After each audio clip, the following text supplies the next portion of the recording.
Okay, we're going to get started here. Everybody ready? Everybody ready? Okay, in compliance with the Open Public Meeting Law, I wish to state that on October 7th, the notice of the meeting was posted on the official township bulletin board, the Upper Township website, mailed to the Dayton County Gazette, the Atlantic City Press, the City Sentinel Ledger, the Herald Times, Township Clerks. Tonight's meeting is being video recorded up to and until the closed session portion of this meeting will be available on the Upper Township website. I hereby direct the announcement of this be made part of the minutes of the meeting. Would everyone please stand for the flag salute? And after the flag salute, everybody remain. Allegiance to the flag of the United States of America, to the republic for which it stands, one nation, under God, indivisible, with liberty and justice for all. We're going to take a minute here and have a moment of silence for Deputy Mayor Ed Barr, who passed away recently. But before we do that, I'm going to ask Jay to say a prayer. Just for those who went to high school with Ed, played football with Ed, all my life. It's the icon here. So we all bow. Gracious Heavenly Father, thank you for this day. Thank you for every moment you give us. You had your reasons for taking it over. You did. Just ask. Be with his family. In this time of healing. And everybody understands where they are coming from. Who have dealings with them. Yes. Bless this township and this body. In Jesus' name. We ask in Jesus' name. Moment of silence, please.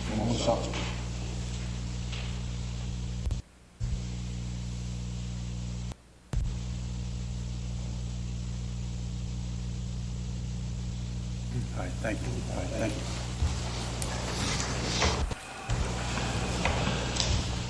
Barb, will you please call the roll? Here. Present. Here.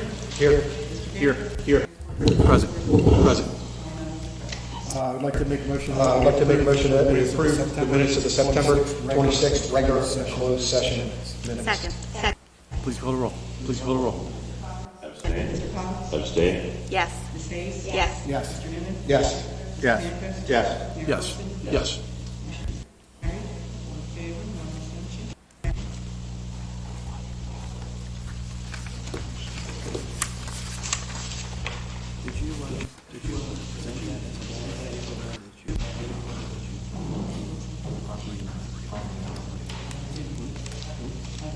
But did you send it as an all in favor?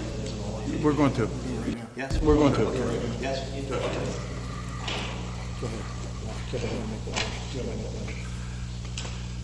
Number one on the agenda, we have a resolution honoring the memory of our colleague and friend David Barr Jr. Make a motion. Second. All in favor? Aye. And then we got Rich was mayor under deputy mayor. Over. I'm sorry. Together. At the same time, Ed was deputy mayor. And we invited Rich to see if he'd like to say a couple words. But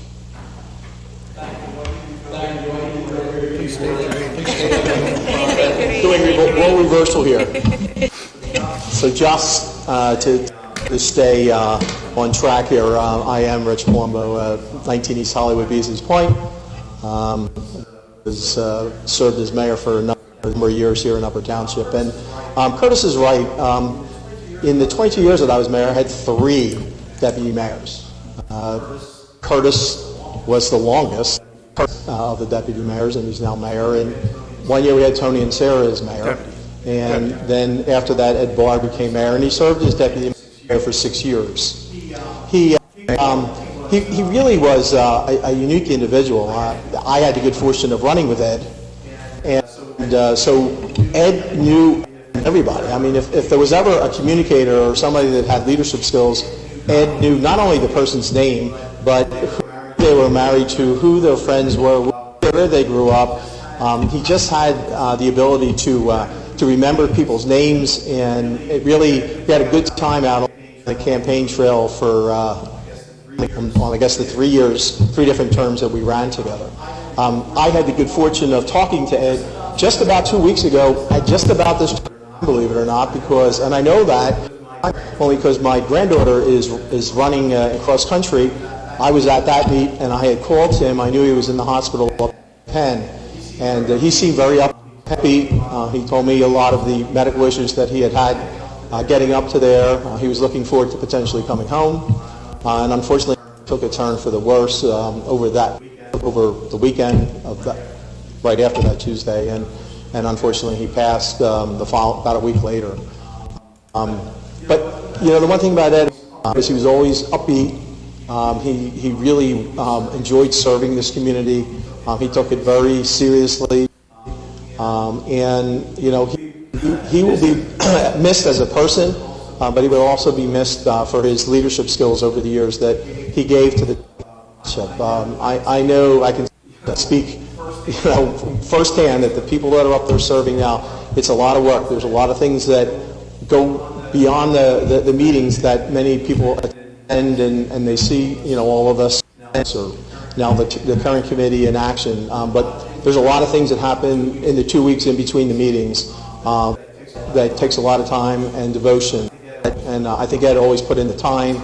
He certainly reached out to all of us that were serving on the committee at the time, and I'm sure that he will be remembered for his service to this township. So I thank you all for the opportunity to at least acknowledge Ed as a person, Ed as a leader, Ed as a deputy mayor who served on the committee for 10 years, and he will be sadly missed.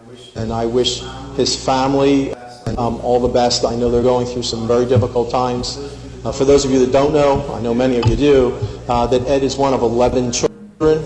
He has 10 sisters, which is amazing. He's the only son, which is amazing. And through the years, he took care of his parents. They have since passed as well, but I know there were many times when we were talking about township thing, he'd say, I have to go and do something for my father, you know, mow the lawn or do something. So besides being very, very dedicated to the township, he was very dedicated to his family. So thank you for the opportunity to acknowledge him, and I appreciate you recognizing him today. So thank you. For coming. Thank you for coming out today, Rich. We appreciate it. All right, then we're going to get on with our agenda. John, do you have anything? Nothing to see. Kim. Always. First, I also want to confirm to the Barr family. You know, I also grew up in Seattle. Ed's family was sort of a staple there.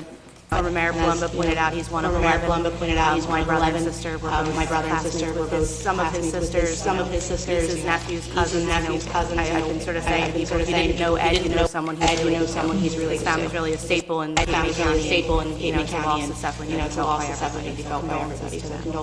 On a happier note, we had our Fall Fest weekend, which was an overwhelming success. I can't extend my gratitude enough to all of the township employees. I want to single out a few, and it's not to say that there wasn't a huge team effort, but first and foremost, of course, Larry Cole, our recreation leader, his work behind the scenes starts July 5th. I mean, that's the truth. As soon as 4th of July is over, he's starting to gather vendors and get things in place. Our public works department, without them, the grounds would look great leading up to it, and it would be a mess at the end. I would say that I was there through the day, and the facility looked just as beautiful in the beginning as it did at the end of the day, and that's a real testament to the work. Also, our buildings and grounds crew preparing the fields and such leading up to it. Also, thank Mr. Jones for heading up the emergency management effort that day. To report there were no incidences. Everything went very smoothly. Everybody was very happy.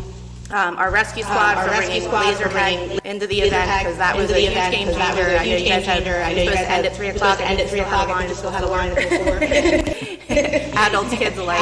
It was really a great addition to the event. We had a number of nonprofit organizations that attended, were able to share their message, which was really great. Lots of vendors. I'd like to thank our clerk, our solicitor, and our administrator for their efforts in able to bring a beer garden this year for the first time. While it wasn't the focus of the event, it certainly was a great addition to the event. Several of the people that I spoke to that day came to the event because of that for the first time. One individual said that she thought they would just have lunch and get a beer, and she ended up spending several hundred dollars at the vendors. That's really what we're looking for when we bring things like that into the township. So really just thank you across the board. That I think we found our identity with that event, and I expect it to continue to grow as the years go on. Couple more announcements. The South Store Stitchers will have their biannual quilt show this weekend at the community center, Saturday and Sunday. Saturday is our Upper Township Communities Cleanup Day. Starting from 8:30 to 11. That's for any nonprofit organization in the township that would like to participate. You will get a $300 check issued by Communities Grant for your organization, as well as a coupon for a free pizza for your volunteers. If you are interested in participating and you have a nonprofit in the township, please reach out to our recreation department. You can email them, recreation@uppertownship.com. We also have the Apple Fest at the Andy Farm. Will be October 22nd from 10 to 3. It's my understanding that they still have some room for more vendors. So if you had a good time at our Fall Fest this past weekend, you made some money, sign up for theirs and get a table at their event. It's always a great day also. We also will be having, which I know I've announced, but just to keep it out there and keep everybody's mind on it, Cape Partner for another drive-in movie, Beetlejuice on October 22nd at Amanda's Field. Gates will open at 6 o'clock, movie will start at 7. And I think that's all I have. Thank you, Kim. Mark, do you have anything? Yes, Mr. Mayor. I also would like to give my condolences to the Barr family. Ed was a public servant for 30 plus years, not only as a police officer, but also, as a community person, so that's kind of close to my best. The service he gave to the community, he definitely will be missed.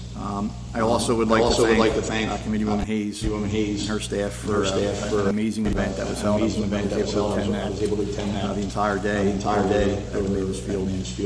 And it really was the sentiment amongst all the people that were there. It was a great day. It was a great event. I didn't hear one bad thing while we were there. And I think it was really well received by at large. So thank you for that. I did receive a complaint. Talking to I guess Paul about California Road. I don't know if we had a speed study or not. We're looking to possibly get a speed bump put in there. I can put that on my list. I have the radar out right now, but Okay. I'll put that on next on the list. Yeah, take a look. And last but certainly not least, I would like to comment or commend our public works staff for the handling of the debris from Ivan. I know a couple times they were called in after hours, and they did so without any complaints. And came in and took care of what needed to be done. We had it. Show you in the middle of the road. Saturday? Sunday? I sent a text to Craig and Mike. I heard about the tree. Within an hour, he was on the site cleaning it up. It was phenomenal. Ian. From Ian, okay. Other than that, that's all. Thank you. Deputy Mayor Newman. Thank you. First of all, we have Upper Township Free Rabies Clinic this Saturday, October 22nd, 1 to 3. Rain or shine, so you can do the community cleanup and take your dog to get a free rabies shot. To be held at Shore Veterinary Animal Hospital at 73 Hope Course Road. So call the clerk's office if you need further information. The road department has begun installing no ACD signs Caldwell Park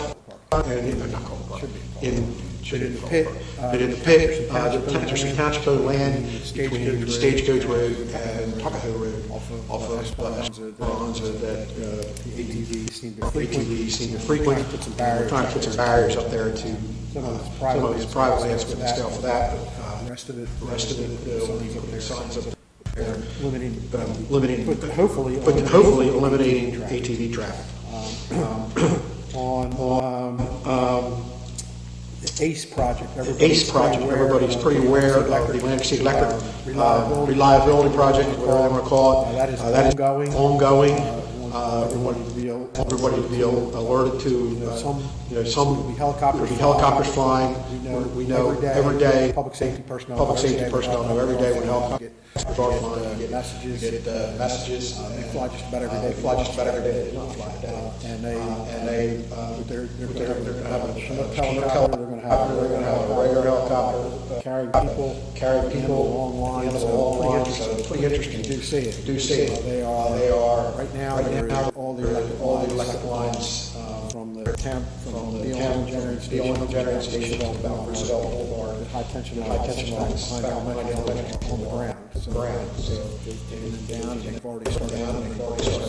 So there's going to be a lot of activity now until May or June, and we have been working closely with Atlantic City Electric, part of the safety program. We had a safety weeks ago.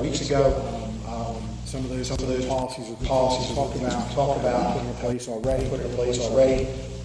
However, some of the ones we talk about aren't in place. Some of those taken care of in the next day or two. Also tomorrow night. At the Marmora Firehouse.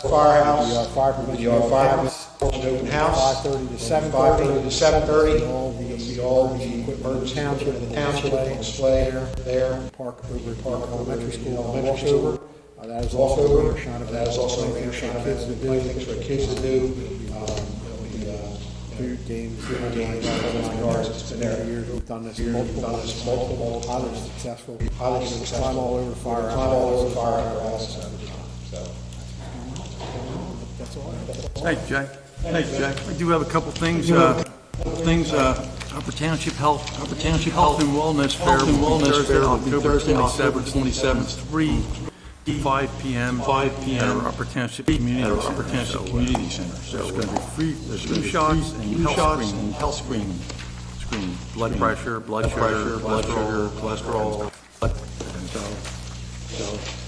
Also, we had that storm, Ian, and we had asked Paul to comment on our beaches, and we did take a hit on the beaches. So Paul, you want to update the committee on that? Yeah, I did send pictures that I went out and took after the storm last week.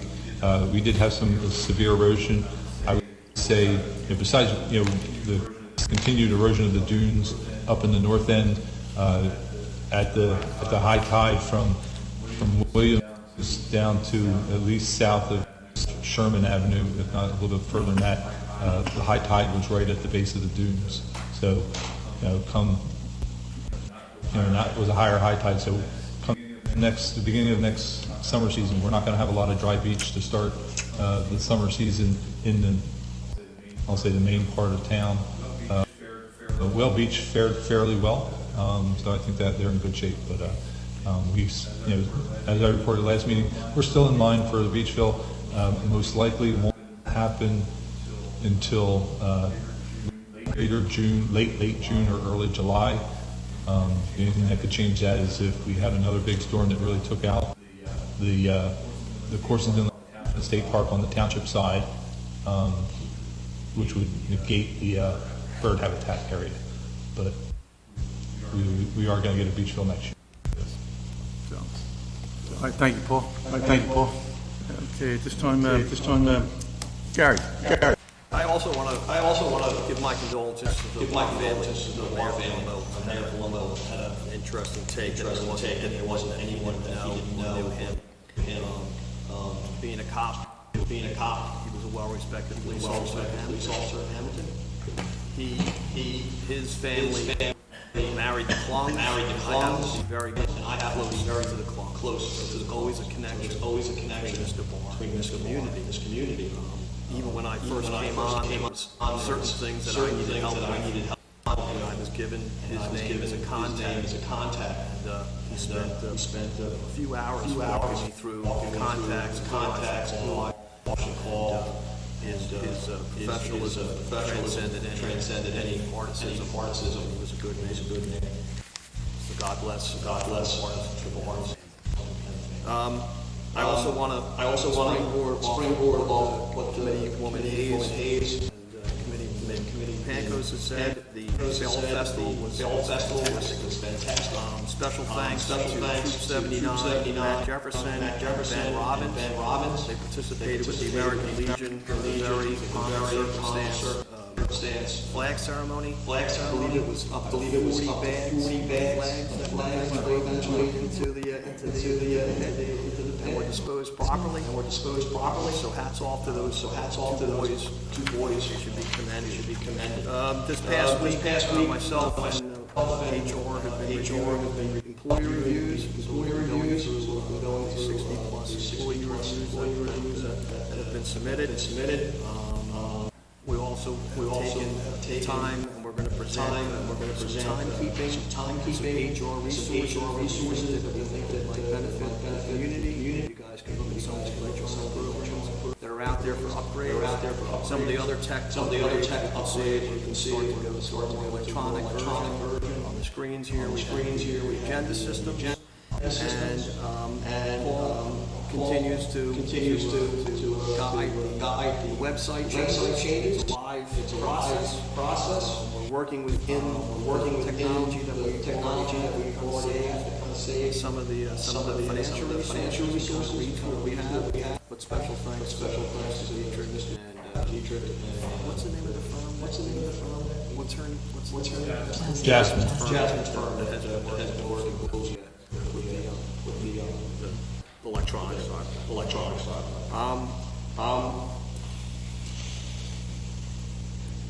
That's all I have. Thank you, Gary. Barbara, do you have anything for tonight? I would just also like to offer my sincere condolences to the Bard family.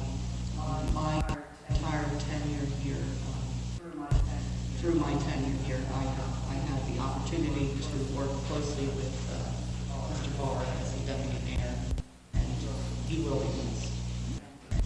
Thank you. Dan. I would just like to congratulate the committee and township employees for a great fall fest. My family and I had a chance to get out there for Sunday, and it was a great time, a great event. Thank you, Dan. Paul. Thank you. Two things. First, I'd like to request our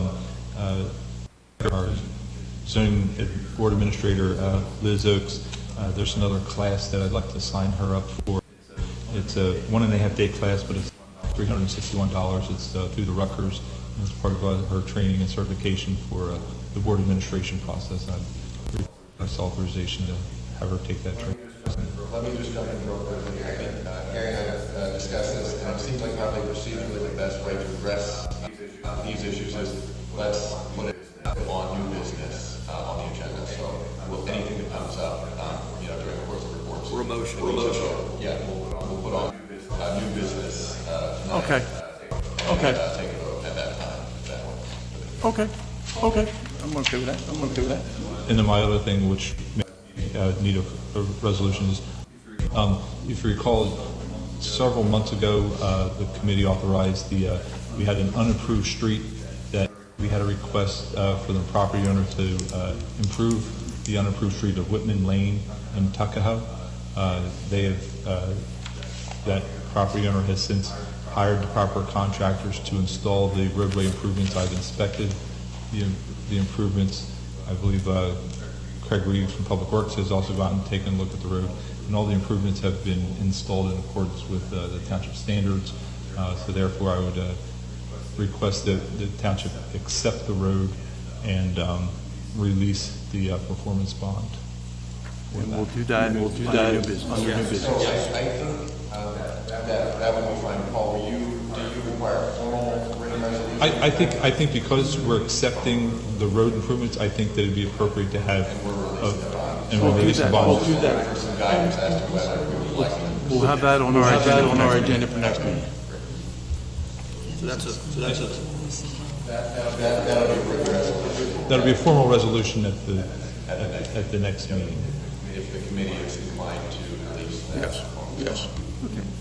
Barbara, do you have anything? I do not. Okay. Moving right along here, we have reports from our animal control, clerk's office, construction code, finance office, municipal court, MUA, public works, and our tax court. The acceptance of those. I'd like to make that in a motion, we accept the reports. Second. Mr. Powers? Yes. Yes. Yes. Yes. Yes. Yes. Yes. Yes. Yes. We have the consent agenda. Items in the consent agenda that the committee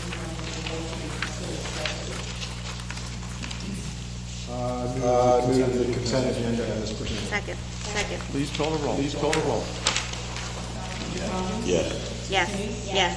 Yes. Yes. Yes. Yes.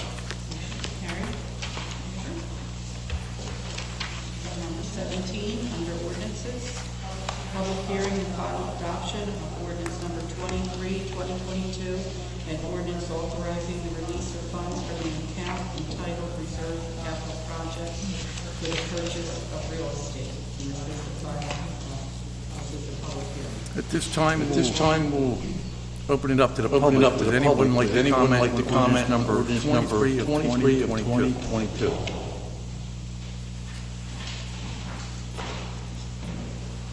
Hearing no comments on ordinance number 23 of 2022, I'll move that we adopt ordinance number 23 of 2022. Second. Please call the roll. Yes. Yes. Yes. Yes. Yes. Yes. Yes. Carried. Item number 18, public hearing and final adoption of ordinance number 24, 2022, and ordinance authorizing the Township of Upper to purchase the property known as Block 477, Lot 7, on the official tax map of the Township of Upper. This time we'll open it up to the public. Does anybody in the public like to comment on ordinance number 24 of 2022? Hearing no public comment, we'll close the public portion. With the motion we adopt ordinance number 24 of 2022. Second. Please call the roll. Mr. Coggins? Yes. Yes. Yes. Yes. Yes. Mayor Forsyth? Yes. Motion is carried. In favor? Item number 19, this is the introduction and first reading of ordinance number 25, 2022, and ordinance amending revised general ordinance, chapter 18, flood hazard control of the code of Upper Township. And if you choose to move forward with this, we will have the public hearing on November 14th, 2022. I'd like to move the introduction of ordinance number 25 of 2022. Public hearing and final adoption is scheduled for November 14th of 2022. Second. Please call the roll. Mr. Coggins? Yes. Yes. Yes. Yes. Yes. Carried. Item number 20, introduction and first reading of ordinance number 26, 2022, and ordinance amending revised general ordinance, chapter 19, and chapter 19, land division, subdivision, site plan, and land use administration, and chapter 20, zoning of the code of Upper Township. And again, public hearing on November 14th. I'd like to move the introduction of ordinance number 26 of 2022. With a public hearing and final adoption is scheduled for November 14th of 2022. Second. Please call the roll. Mr. Coggins? Yes. Yes. Yes. Yes. Yes. Carried. Item number 21, introduction and first reading of ordinance number 27, and ordinance amending revised general ordinance, chapter 3, police regulations, and chapter 7, traffic of the code of Upper Township. Again, public hearing on the same date. I'll move the introduction of ordinance number 27 of 2022. Public hearing and final adoption is scheduled for November 14th of 2022. Second. Please call the roll. Mr. Coggins? Yes. Ms. Yes. Hayes? Yes. Mr. Yes. Bennett? Yes. Mr. Yes. Panuchek? Yes. Yes. Yes.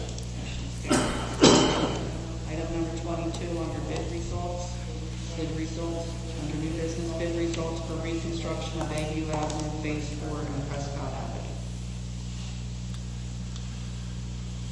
Paul. Thank you, Mayor. We had the bids results come in. They were higher than the anticipated engineer's estimate. This is for the reconstruction of Prescott Avenue and Bayview Drive in the Strathmere sections. Most of the project is funded through some DOT grants. We have 2 DOT grants that are fund most of the reconstruction projects. We were also going to be anticipating utilizing some of the COVID infrastructure funds for the stormwater infrastructure upgrades that were required for both of those roads. And then there was a small portion that would be coming out of the municipal budget. The bond ordinance.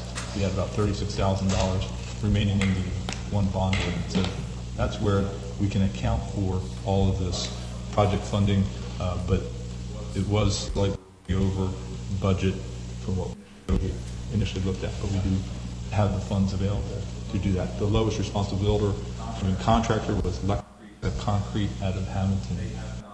They have not worked for the township before, but in talking to some towns that have utilized that contractor, they do They pretty just did a good work. piece in Seal there with that.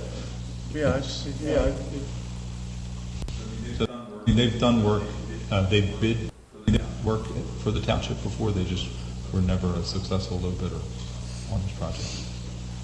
So if this is okay, we could move forward with a formal resolution at a future meeting, though the award would be conditioned upon also because there's DOT grant involved, we have to get DOT to concur on the award. The money that's in the bond, was that originally slated for? Paving. We don't have to repurpose it. Yeah, it's not repurposing, this is money allocated for paving. Yeah, this project's been in the pipelines for a while.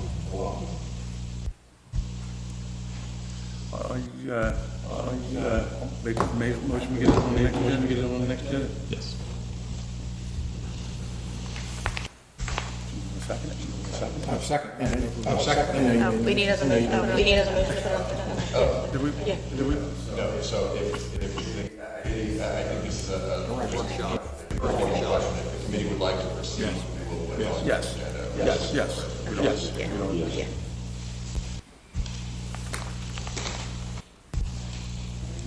Item number 23, request for quitclaim deed for lot 414, lot 39.12.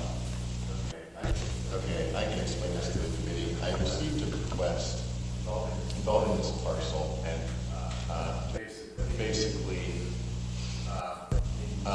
in talking to some other folks at the township administration level, I understand that there's a party who wanted to purchase this parcel from the township back about a year or so ago, and there was a title search performed, and it was determined the township, it can't be confirmed that the township actually owns this lot.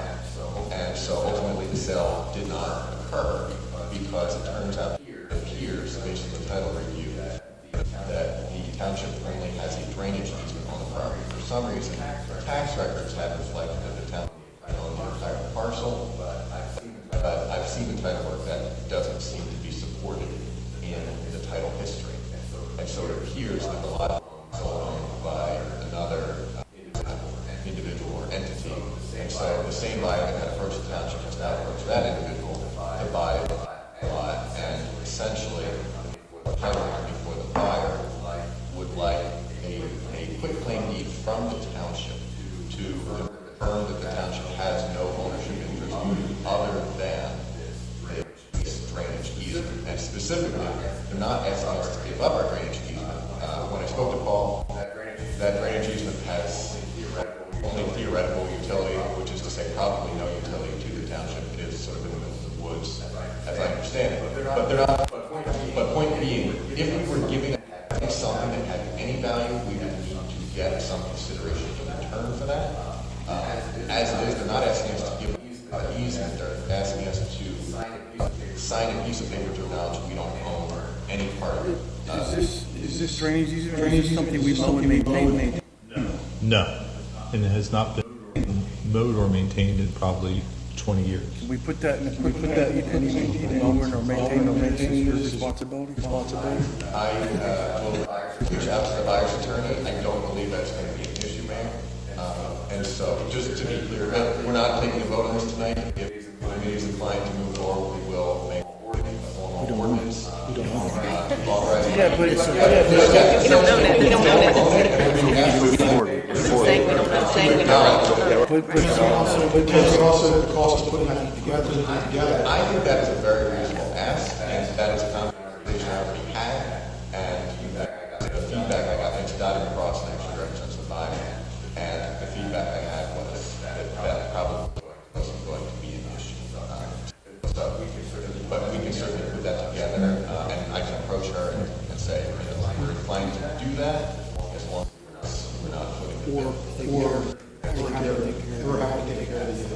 Yeah, that's the one thing we do is now, we're passing on the maintenance, mowing these drainage wells.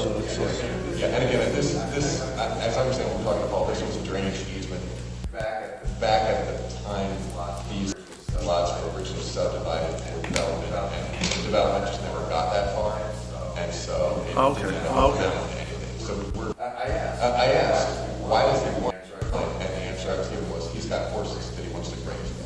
So we're not, so we're not looking at the development. There you go. And we could make, a deed of consolidation a condition of the deed. We can certainly float that, but we need to. Something we don't know.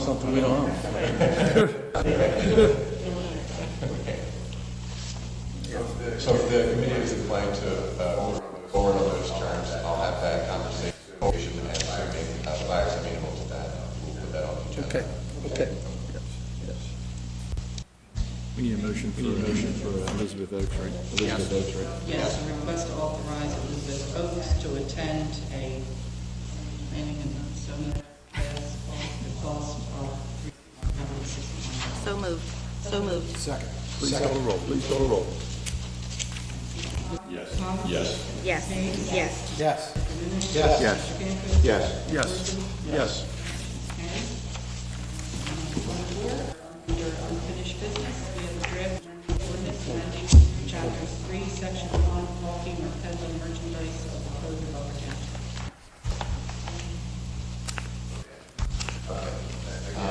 Again, this is an ordinance that has been provided to the committee in the draft form. We're not looking to introduce it. We've been working on this for a number of months now. Just wanted to give a brief update because we do anticipate we will be moving forward with the introduction at one of the next few meetings. But essentially, we have been exploring all of our options. We've been analyzing the administrative impact of the various requirements, trying to strike the right balance between an ordinance that has robust protection for township residents, but that does not unduly expose the township to liability. And specifically, one of the issues that we had discussed before was the do not knock registry, where residents can sign up to be excluded from door-to-door solicitations. One of the issues we're looking at there is, suppose we create this registry by ordinance, and then at some point in the future, years down the line, the township sort of falls by the wayside, the township is no longer maintaining it. At some point, does that become an issue for the township if someone comes in and says, we are not properly maintaining or do not knock registry? So we're trying to analyze what's the best way to do that. Again, we're looking to reach out to some of the other towns that have tried that approach to see what their experience with that has been. So, of course, this is a policy question, not a legal question, but as a person who's drafting the ordinance, I want to achieve the wishes of the committee, but also make sure that we're getting an administratively feasible ordinance, because as with any ordinance the committee passes, passes, we always have to look at how is this enforced, how is it applied. So I'll be looking into two or three other municipalities that have a no-knock system, whether they're using a separate sell sheet, where the collection is, how it's stored, just don't want the liability of owning it, and now it's our responsibility, and it becomes a liability. We're not supposed to be doing somehow written into our code. So I want the exposure, and that's what Dan and I worked on today. Well, I gotta believe if we put an ordinance, we could probably hold the, obviously the clerk's office would maintain the list, and we could probably do something that's harmless if something.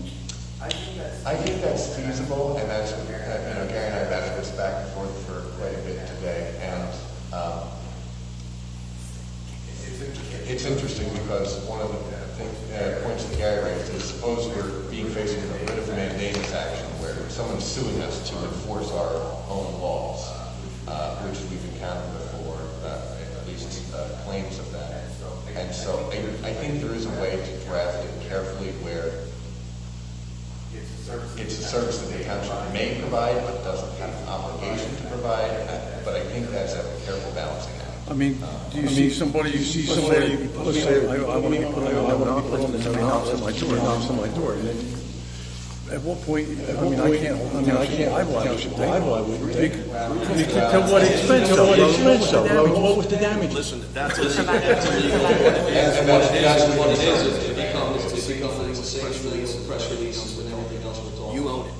You're creating a document, a system. It has to be maintained by the municipality, enforced by the municipality, clerk's office, what's doing it, what's requestable. You're creating something that's not there, and may not need to be created. And I just want to get a sense, I want to get a sense of what others are doing. These registries, so they have a separate program that's doing them, pigeonholing different systems. It just becomes. There has to be something, like there has to be something that's almost self-maintained, where they're registering themselves and they're automatically. We don't have that system. Right. So what are they using? What are these? Everybody in the room, just, how's your car, why is your car, Dan, are there limits on that? Like, do not call, you have to re-up every year, so is there like legally, or you have to put limits on? What we have looked at is, I did not find any legal limits on how often you have to update it. What I had arrived at was, at a minimum, when the property changes hands, we're going to have to take it off the list. We can't just park the property on there till the end of time. And so, one option that had been discussed is when there's a transfer of a property, then the new owner would receive a notice through the tax office of the ability to sign up. Again, as Gary points out, that's another administrative obligation that suppose doesn't happen. Suppose, again, with all the best intentions in the world, for a year or two, it might be that it works great, and then someone leaves, something changes, and suddenly we've got something in our code that says we're going to do something, but the practice has broken down and we're no longer doing that. Now we've got this disconnect, which there is potential exposure. So I don't think it's a bad idea by any means, but you have to just carefully consider what is the administrative impact. One of the options I looked at is, do you create a registry annually? And you kind of silo your exposure that, hey, if you didn't pass the resolution this year, there is no registry this year. But then at some point it kind of breaks down almost by design, which maybe defeats the purpose to begin with. What if we do it in a slightly different way? What if we put every residence in the township on the list and allow residents the opportunity to opt out of being on that list? We can do that via the website. I like the way you think, but it hasn't been done. So there is always danger of being a trailblazer. I would say essentially what you've got right now is that. Because right now our code says no going door to door, and unfortunately the Supreme Court has looked at this issue over the past 60, 70 years and said you cannot ban all door-to-door sales because that is a form of commercial speech, and it is a right inherent in, number one, people who are looking to sell something and number two, in someone who might want to have something sold to them.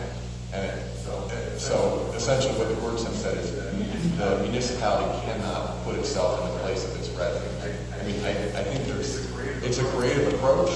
I don't know that it would hold up if it was challenged. And I'm afraid to say it would probably invite some challenge. And again, the question we're talking about is not good ideas that implement it. It's the management of those ideas. That's the issue that I have on the administrative side. As whatever program you're using, how do I not expose the township if ease of use, currency of when you're falling off, when you're not. I want to find out what systems they're using to do those no-knock. There has to be another program independently that can self-update, self-generate. And that's the issue. The idea is collected from the task. It's now we're at the last egg, so to speak, as this administrative process, clerk's office, working with the tax office. None of those programs have a program that's specifically geared to no-knock requirements. And if that software exists, it's not something we're currently using, which is, maybe it exists and maybe it has a cost and maybe it's a cost that the township is willing to pay, but it's a question that has to be answered. And just a reminder, this is just one component of the ordinance that we're trying to craft here.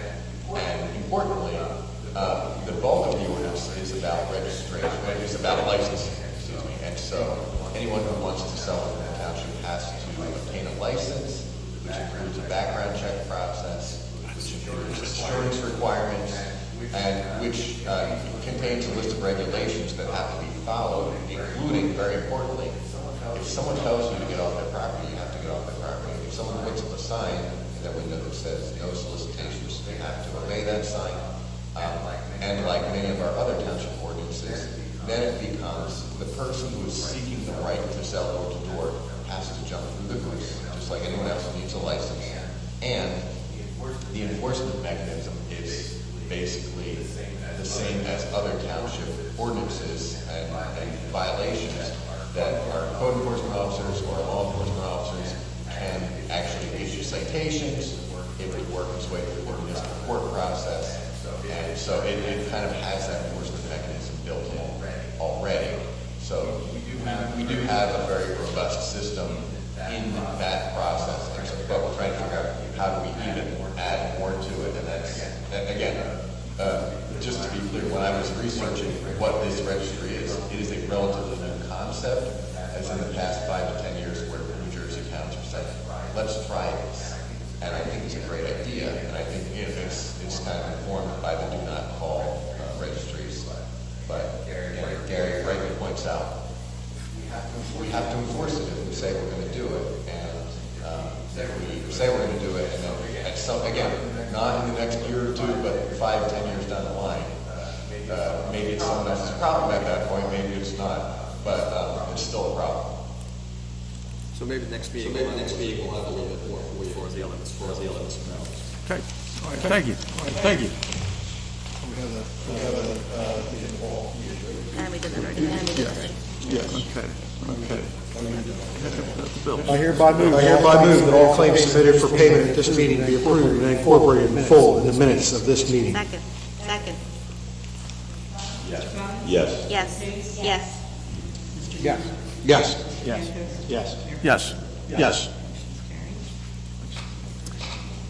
Right, at this time, we're going to open it up to anyone in the public who would like to address the township committee. Okay, please comport.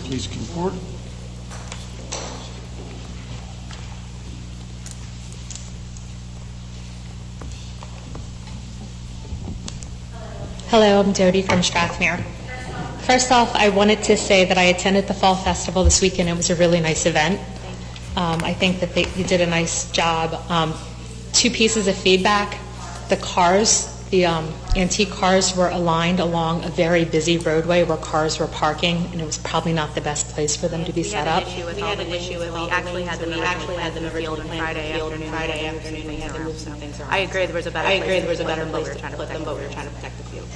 And then the other observation was there was more children in the beer garden than there were adults. Otherwise, so there was no restrictions on them being in the beer garden. We had to have a bracelet. Right, I know that. There was a lot of I know that. parents were sort of sitting at the tables and the Right, it made it not enjoyable for non-children, I'm sorry to hear for that. people without I'm sorry children. to hear that. There were so many families that were having such a good time playing cornhole with the kids. Yeah, they were at regulation length, and those kids were really trying to get the bags in the hole. But I mean, there was just a lot of activity in there. It was surprising how much activity was in there. But it was a wonderful event. The setup was nice because you got to walk around a large outdoor area. There was a large variety of vendors, the food trucks and stuff. So I think it was a very enjoyable afternoon. So thank you for whoever organized that. I also wanted to ask a question. I'm sure that Upper Township has seen the article that Seattle City Council has introduced a new ordinance that would lower the speed limit on Landis Avenue, reducing the speed limit from 35 miles an hour to 25 miles an hour from 1st to 29th Street. Their ordinance is slated for public comment on October 25th, and I wanted to suggest that if Seattle City reduces its speed limit on Landis Avenue, it would make sense to reduce the speed limit on Commonwealth Avenue because we have the same number of pedestrians, if not more, with the trailer park and the businesses there. So I wasn't sure if that was on anyone's radar. It is on our radar. It's actually, Landis Avenue, where they're reducing the speed limit in Seattle, not a county road. Not a county road. I don't believe. It is? Yeah. It's all a county road. It's all County Route 619. How can they reduce speed on the county road? I have a note to make a call tomorrow. Because if we can do it, I would obviously from the center of the bridge to the trailer park. I'd love to see it 25 miles an hour. I mean, there's no way you can drive at 35 in the summer as it is. I mean, if you've ever driven through, it's very, even at 25, it's kind of fast when there's people crossing. I don't think they can reduce this. They can be like us trying to reduce the speed limit on a county road. It's a county road. It's not our. I don't know that. I don't know if they can do that or. We'll find out. But Great, if thank not, you. if we can't do it, let's. I think now's an opportunity to ask the county. Tried to do that on Stagecoach Road a number of years back, and then the county wrote it back on. I think that was actually, the township reduced it when it was a township road at the time. No, it was a county road at the time. Oh, county road. Well, the county Raise it back up. yes. Bottom line is, we're talking about it. At this point, if we can't do it ourselves, let's ask the county to do it. So either way, if we can't do it, let's have a resolution at our next meeting, ask the county to formally change the speed limit. Thank you. I'm also sure that you've read that Ocean City Council plans to vote in an ordinance that would increase the seasonal cost of beach tags by $10 in 2023. This would represent a 50% increase in cost in the pre-season beach tag sale and a 40% increase in cost in tags purchased after June 1st. If they pass the increase, I think that would result in increased volume of visitors coming to Strathmere's free beaches. So I wanted to ask the township where we are in the process of further exploration of beach tags for Strathmere, particularly in light of the potential increase in cost in Ocean City. Well, that was about 2 years ago. We explored beach tags. We talked about it at this meeting. I remember. It was John, Kim and I were here. You can see three of us here. They did not pass.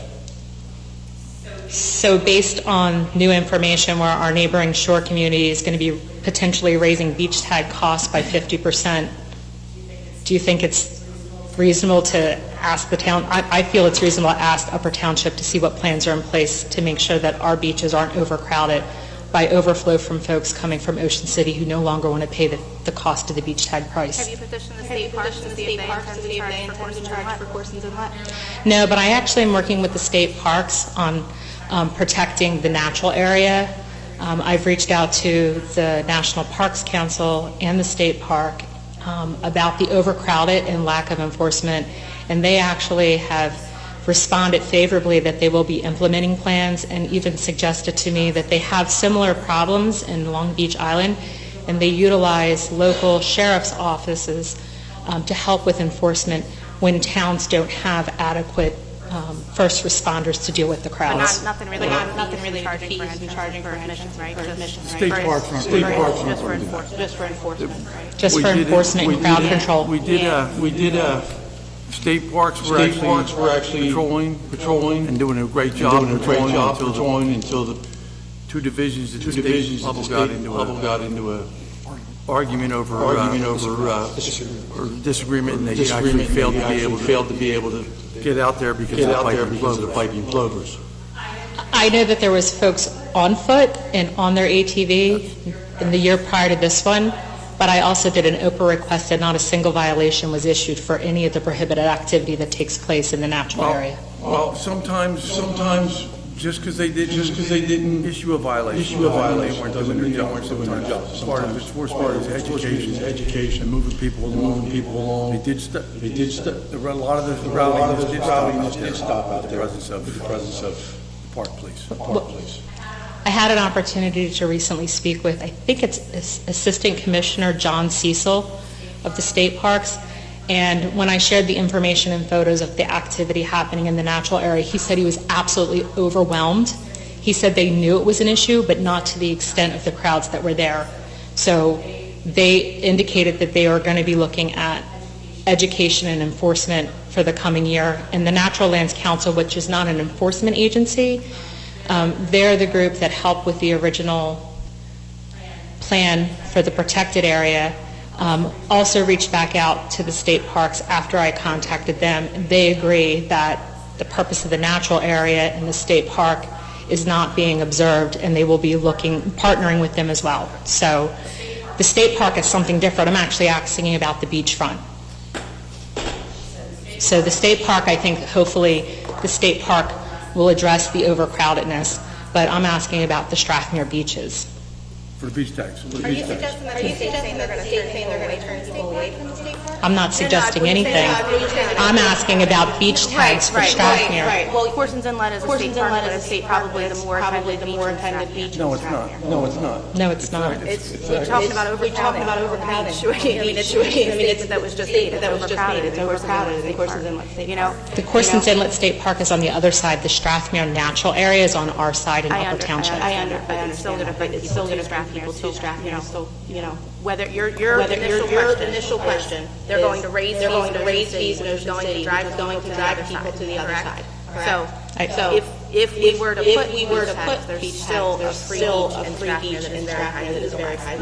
I think they're two separate issues. One's a state park. I respectfully disagree. There's a free beach, no, it's a state park. State park. It's, we're splitting hairs, we're splitting hairs, free beaches and prices, so what keeps them from going to the state park and to the city? And, for free, the state park here, the state park here, so free. They eroded. Probably the lack of parking. There's no parking to access Corson's Inlet State Park except for the permit parking. So it's self-limiting. So the beach. Which is why it's fiscally difficult. We're talking about taxes and those kind of things. How do we enforce that? And what offsets it's self-limiting based on the parking. So only fit so many beaches, and we sell enough beach tags to be able to offset the cost of having someone control the beaches. And if you're going to institute beach tags without enforcement, what's the point of instituting the beach tags? So the other shore towns have beach tags as a revenue source. So it could be a revenue source for Upper Township as well. They also have many more miles of beaches. We did. Also, I will add, the towns actually are generating revenue in the traditional sense from beach tag sales. Beach tag sales can only be used to offset the cost of maintaining. Yes, cost of maintaining the beaches. I for my farm, I do have a whole farm on this. I had something a couple of years ago, I might have some of his numbers on. We did I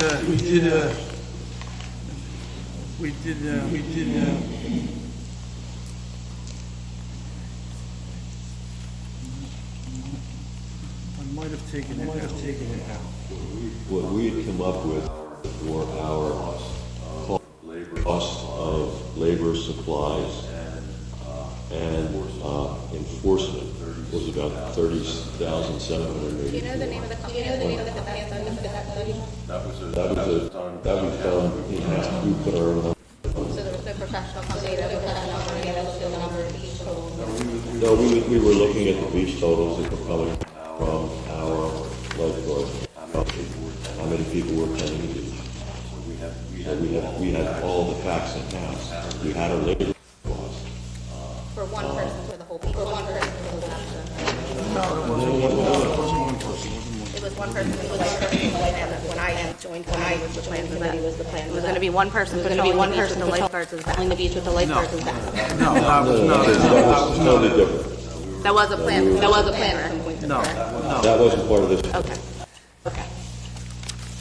it was not a plan to have a lifeguard. It was not a plan to have a lifeguard. They were total. As backup, not to do it, but when, because we didn't have the law enforcement present in the town, when the beach tag checker came upon a disorderly person, the plan was to provide reinforcement, which I don't think anybody felt any safe. That was never a plan, Captain. Not enforcement, backup, enforcement, backup beach tag checker. That was never a plan. That was never part of the plan.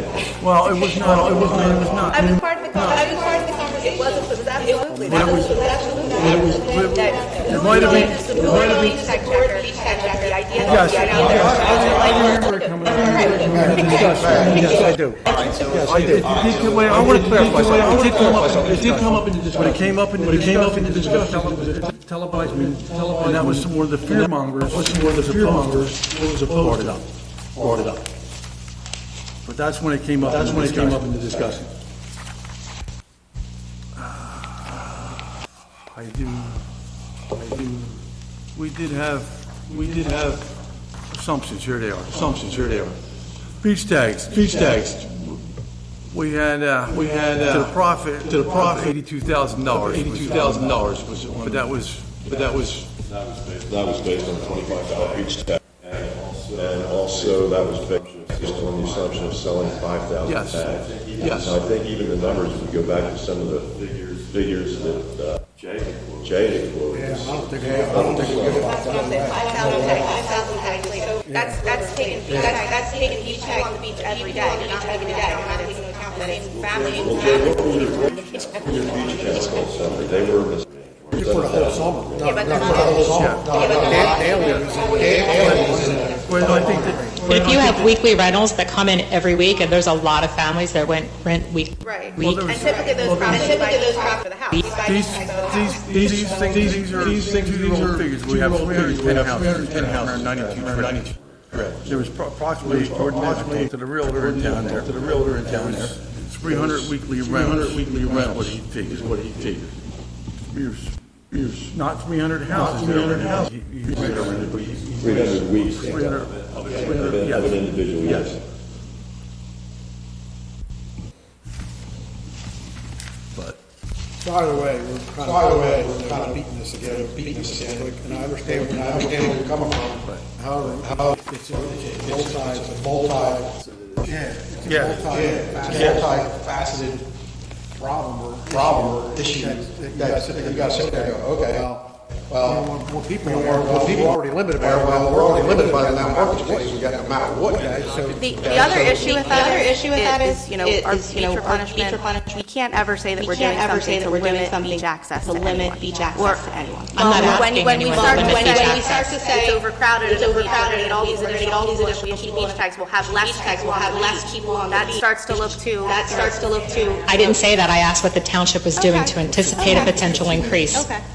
It's a potential increase. I think Wildwood's going through the same thing, Town mayor, what we did, because, and we're only a mile and a half square, as large as Upper Town, we put it as a non-binding. I mean, that's the kind of level that this particular legislation would require. It's not just a Strathmere type of issue, Upper Township. I think that's a great idea.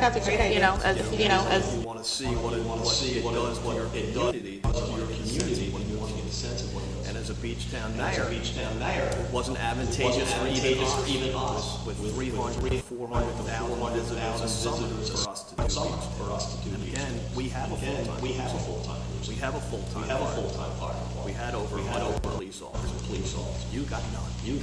And and again, so why? I don't disagree with any of that. So why would you put in, again, it's the same thing. No, the difference between the Wildwoods and the Stratford is night and day. Wildwoods actually, they have the parking, they have the restaurants, the boardwalk can all support that. So they do support an active beach community. My comment is the same thing with our walking ordinance, is that putting legislation in place that's unenforced, and then it becomes a liability. If you're putting up kiosks. I appreciate all the points you're making. I just wanted to bring it to the attention. And I also just want to say that if there's potential that there's going to be increases on our infrastructure as a result of this, hopefully it's there's something in the pre-planning stage so that if there's issues in the coming year, if these prices go up in Ocean City, that it's at least on the township's radar. Well, I'm sure if Ocean City's going up, CL is going to follow. CL is going to follow. Because they have the same business. They have the same business administrator. I also wanted to follow up on the pedestrian safety on Ocean Drive. It hasn't come up in several meetings, and I wanted to know if anything the township was doing to address the pedestrian safety issues. I think in August there was conversation about potentially widening the roadway to have parking, and I just wanted to know where that was because so much time has gone by since this has come up. I think we're in over 2 years now discussing the pedestrian safety issues on Ocean Drive. Well, It's a county road, and the county engineer still hasn't submitted their report from their consultant. He anticipates it being possibly done maybe by the end of this year, possibly. So the county's submitting a new proposal? The consultant is going to have the proposal done by the end of the year. A second proposal? No. They pass it on to a consultant to do a traffic study and look at it. Okay. So it would be the first proposal. So the one from last winter was denied, and there's a new study being done? Yes. Okay, thank you. And you said it'll be over the winter or spring? That's when he hopes. So I could follow up with Mr. Church then? Okay, thank you. I also wanted to give recognition to the Seattle Environmental Commission. Excuse me? I wanted to give recognition to the Seattle Environmental Commission. They donated 4,000, generously donated 4,000 seedlings of dune grass to Strathmere. They had a beach cleanup scheduled for this past weekend, but because their beaches were not in a safe condition, they had to cancel it, and they didn't want the seedlings to go to waste. So they reached out to us in Strathmere, to their Fishing and Environmental Commission, and donated the grass for us to use in Strathmere. And on our beach cleanup, which is happening on the 22nd, we're also going to be doing a beach planting. So I wanted to give props out to the Environmental Commission. They've been great stewards partnering with Strathmere, letting us shadow last year for their beach cleanup and loaning us supplies in the spring for our beach cleanup, and now donating the grass. So I wanted to just say thank you to them and make you guys aware that they made this generous donation. And I also found out that the grass was coming from a local business here in Upper Township, Old Cedar Creek Farm, Old Cellar Creek Farm. I met the owner, Michael Dubrulli, I think that's how you say it. Captain of the lifeguard. He told me he was the captain of the lifeguard crew. And I have his business card. I just wanted to share it in case there's an opportunity to purchase grass off him in the future, since he's a local business. He walked me through instructions on how to plant it and preserve it over the next 2 weeks, because it's currently stored in my driveway. And then the last thing I just had a quick question on was I was going through past information on the nuisance ordinance, and I wasn't sure if the proper protocol for residents was to reach out to the state police. I found an old article, and the former township solicitor said that in this newspaper article that residents could file formal complaints with the municipal court, and the court officials would determine through statements and testimony of hearing if fines would be levied. And I wasn't sure which direction a resident should take. Should they file a complaint with the state police for the nuisance ordinance, or should they come here to the municipal court and then give testimony to see if a fine would be levied. You should always contact the New Jersey State Police. And as long as you're sound, sober, and sane, the court has to take it. Well, they contact me, but you can also, by our sign it. The court administrator will take it. Yes. Yes. And so this prior information in the newspaper about coming to the municipal court to give statements and testimony is no longer accurate? And you will give a statement, and they will sign, and you will sign it. Okay, great. Thank you. Thank you for your time.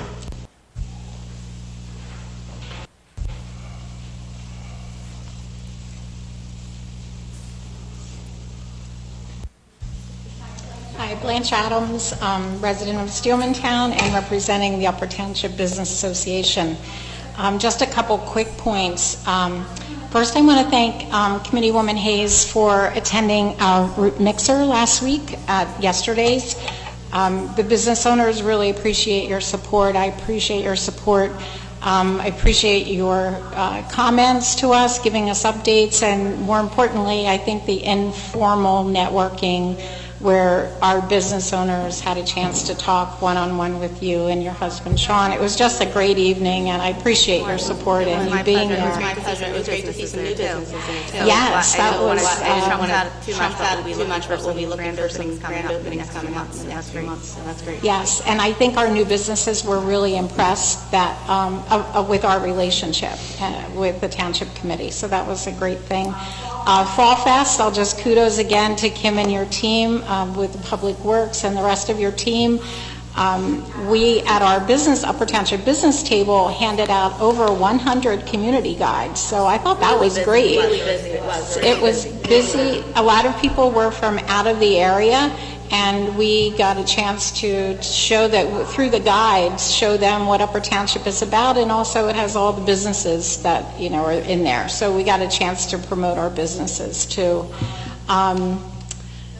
The third thing is our community night is back. I'll just briefly, our community night was held for about 8 years, and we were at the elementary school, and we brought together business tables, community, civic groups, and it was very well received by the public. But our last one was 2019 because of the pandemic, and the schools didn't want outside groups in. So we're now opened up, and we're now planning our community night again, which will be Thursday, November 17th at the elementary school, just in time for holiday shopping. So we're in the process now of getting the word out, getting our business members to sign up for tables where they can sell their things, or at least get the word out about what they do offer. So we're more to come on that, but we're really happy.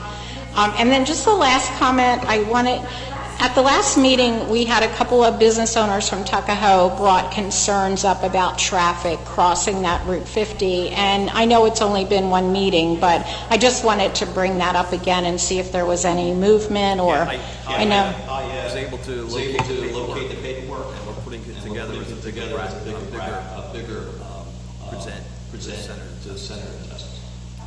Okay, all right, great. Thanks. The firehouse is there. Yeah. Lance, you said elementary school for the community night? Yes. Last time was at the primary. Primary school. Thank you. Sorry about that. The old school, the elementary school, yeah. Thank you, elementary school. Thanks for that correction.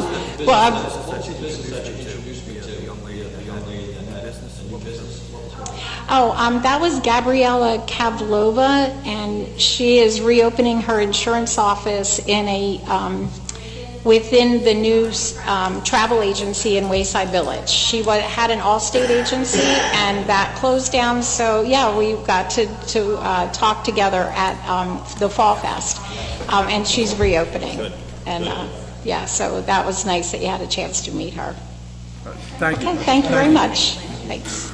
Is there anyone else? Yes. Yeah, my name's Bob DiUrio.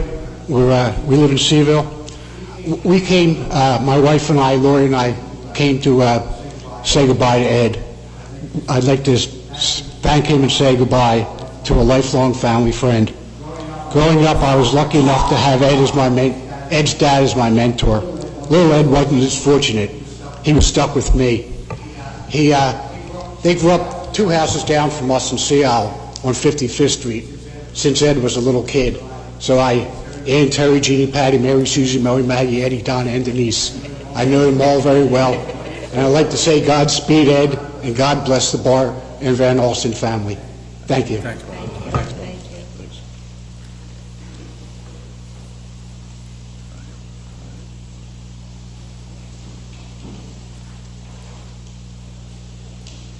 Milroy from Petersburg.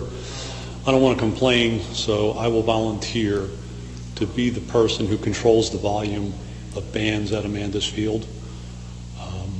My other suggestion is if the bandstand can be pointed towards the back of the field.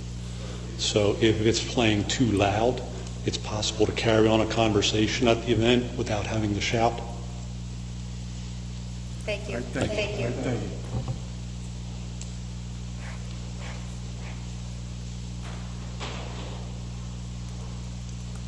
Is there anyone else? This time we'll close the public portion. Entertain a motion to go into closed session. I hereby move that a resolution be incorporated into the minutes authorizing the Township Committee to enter into an executive session for the following matters pursuant to the Open Public Meetings Act. The matters are personnel, contract negotiation for proposals for the Bayview Drive Living Shore project, potential litigation, Cape May County Agriculture Development Board. I also include in my motion the estimated time and the circumstances under which the discussion conducted in closed session can be disclosed to the public as follows. It is anticipated that the matters discussed in closed session may be disclosed to the public upon the determination of the Township Committee that the public interest will no longer be served by such confidentiality. With respect to employment and personnel matters, such discussions will be made public if a formal action is taken or when the individuals involved consent that it can be made public. With respect to contract negotiations, such matters will be made public when negotiations have ceased and there is no longer a reason for confidentiality. With respect to this litigation matters, such discussions will be made public when the litigation is complete and the applicable appeal period has expired. Second. Please call roll. Yes? Yes.